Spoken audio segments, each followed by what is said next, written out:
to be able to be in the same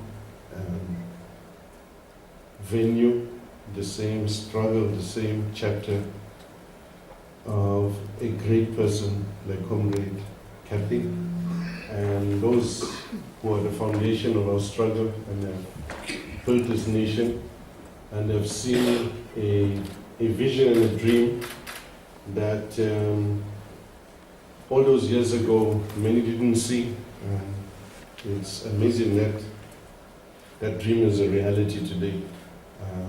And we continue to be inspired by the values and the humility which they have shown. And we'll continue in wherever we can to carry that baton, to pick up the spear and move forward, remembering the sacrifices that they made for us and the fact that they had the dream, the mentality to start the struggle, to turn it, to think of it, because we were a defeated nation when they decided that enough and no more.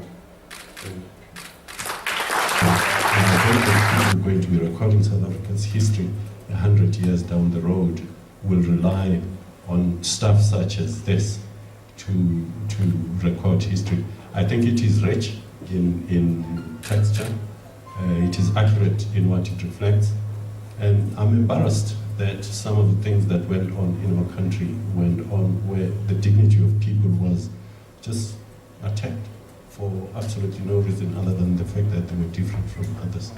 And I think people who have to teach their children now about the dignity of human beings struggle to, I think, convey to the generation that was not there in the 80s, in the 70s and so forth and so on, that this is what went on in our country. But I'm glad that this record exists, and I think Kathy has to be thanked, and you have to be thanked.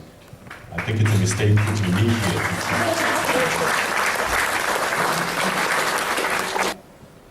The tears of apartheid penetrating on Robben Island, as well as within the border society.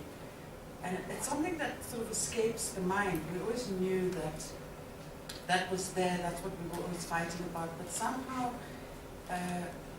the memories of Robben Island become kind of flattened into everybody was on Robben Island and it was probably equally bad. And then that was so sad for me when Comrade Kathy was talking about the leadership having to wear short pants and him not being able to share his bread. And I think that for me was the most moving part of the film. I think if anything, I hope that these kind of documentaries will help. As I told you during the day, you and Sean, about how these are things that we need to help us hold a mirror against ourselves, to view ourselves, to say, this is who we were, and this is what we struggled against. Are we still there? And definitely around the issue of racism and non-racialism, it's something that we again, that mirror needs to be held. And we need to be reminded who we wanted to be and who we are not yet. And I hope that we will get there one day. We need to remind of who we want. Thanks, Sean. I think for me, it's a moving depiction of Uncle Kathy's story in life. I think for me personally, Uncle Kathy has always been one of the inspirations to me as to my involvement in joining the underground in MK, together with people like Uncle Eastwood, people that I could sort of relate to very directly, coming from the same kind of environment, Indian kind of situation in what we want to celebrate our heroes when they're no longer there. And I think it's a problem. And I think as the movie was going on, and we were watching Nelson Mandela, I was thinking to myself, we really don't take the time to appreciate our struggle icons. We don't do that. And how many times have we interacted with Uncle Kathy, actually have had the opportunity to sit down and learn from the man himself? We take a lot of things for granted, we really do. But again, and I think somebody raised this as well, the history of this country.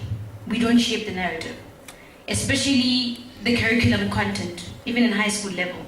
I think this is the stuff that must go into your HSS, your history, and so on.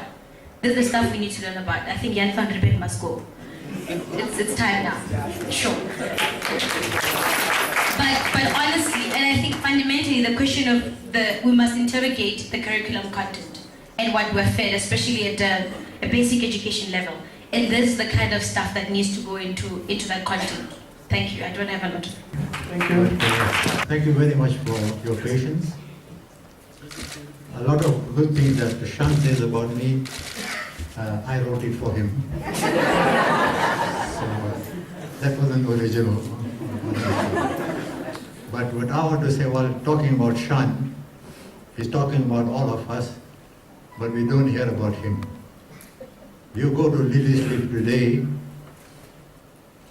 course you won't hear his name, but if you go there and ask knowledgeable people, you go to the truck, there's a truck there that took 40 trips from Zambia to South Africa.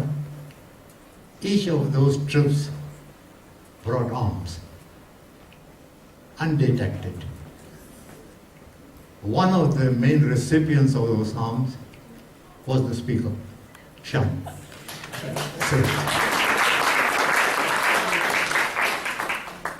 Unfortunately for him, when the negotiations started, he had to surrender all those arms. I don't know if he surrendered the lot, but you know, these terrorists have their own way of doing things. And I won't be surprised if Shan has hidden something somewhere. Anyway, again, thanks very much for your patience, and hope you enjoyed the evening. Let's hope that we have many, many more events like this, and reach out to more and more people. Thank you very much.